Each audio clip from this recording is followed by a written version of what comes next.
Gym আফরো টি10 লিগে সাব্বির রহমানের ঝড় আজকে নামছে কোয়ালিফায়ার ম্যাচে। দেখুন বিস্তারিত। জাতীয় দলের জার্সিতে সবশেষ ম্যাচটি খেলেছিলেন পাকিস্তানের বিপক্ষে 2022 সালের অক্টোবরে। তারপর থেকে আর লাল সবুজের জার্সিতে দেখা যায়নি সাব্বির রহমানকে। দীর্ঘদিন ধরে জাতীয় দলের বাইরে থাকা সাব্বির রহমান এবার ঝড় তুলেন জিম আফরো টি10 লিগে। তার দল হারারে বোল্টস হারলেও ব্যাটাতে রীতিমতো ঝড় তুলেছেন এই ব্যাটার। ইনিংসের শেষ ওভারে বল করতে আসেন করিম জান্নাত। তার শেষ 3 বলে 3টে ছক্কা হাঁকান সাব্বির রহমান। প্রথম ছক্কাটি মারেন লং অনের উপর দিয়ে। করিম জান্নাতের ফুল লেন্থের বলটি মাঠ ছাড়া করেন বাংলাদেশের এই হার্ড হিটার ব্যাটসম্যান।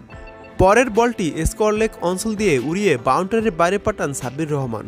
আর ইনিংসের শেষ বলে ডিপ কাভারের উপর দিয়ে ছক্কা হাঁকান বাংলাদেশের এই ব্যাটসম্যান। শেষ পর্যন্ত 12 বলে 34 রানে অপরাজিত থাকেন সাব্বির রহমান। ইনিংসের এটি সর্বোচ্চ ব্যক্তিগত রান। আগে ব্যাট করতে নেমে নির্ধারিত 10 ওভার শেষে 4 উইকেট হারিয়ে 120 রান তোলে হারারে বোল্টস। জবাবে ব্যাট করতে নেমে ইনিংসের শেষ বলে জয় পায় জোবার্ক বাংলা টাইগার্স। শেষ 2 বলে বাংলা টাইগার্সের জয়ের জন্য দরকার ছিল মাত্র 1 রান।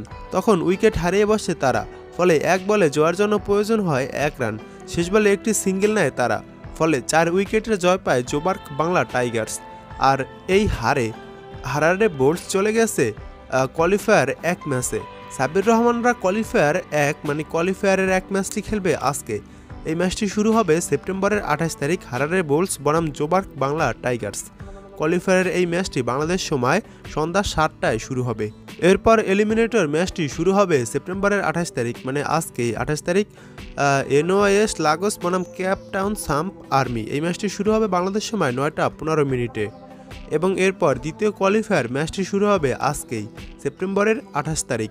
এই ম্যাচটি শুরু হবে বাংলাদেশ সময় রাত 11টা 30 মিনিটে। এই ম্যাচের প্রতিপক্ষ হবে কোয়ালিফায়ার 1 থেকে যারা হারবে তারা, এবং এলিমিনেটর ম্যাচ থেকে যারা জিতবে তারা এই কোয়ালিফায়ার 2 ম্যাচটি খেলবে। এরপর ফাইনাল ম্যাচটি অনুষ্ঠিত হবে সেপ্টেম্বরের 29 তারিখ। বাংলাদেশ সময় রাত 9টা 30 মিনিটে ম্যাচটি শুরু হবে।